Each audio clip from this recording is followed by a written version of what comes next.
నమస్కారం, ఘంటారావానికి స్వాగతం. ముందుగా ప్రధానాంశాలు. హిమాచల్ ప్రదేశ్తో రాష్ట్రం జల విద్యుత్ ఒప్పందం గ్రీన్ పవర్ సాధనలో కీలకంగా మారుతుందన్న డిప్యూటీ సీఎం భట్టి.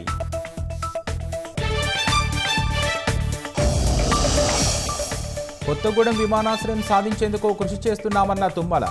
మంజూరైతే భద్రాద్రి రామాలయం మరింత అభివృద్ధి చెందుతుందని వెల్లడి.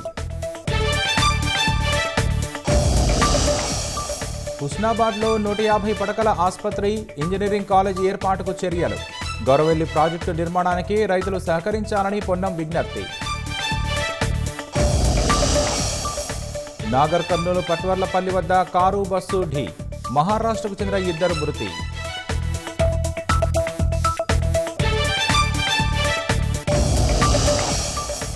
మయన్మార్ ప్రభుత్వాధిపతికి ప్రధాని మోదీ ఫోన్.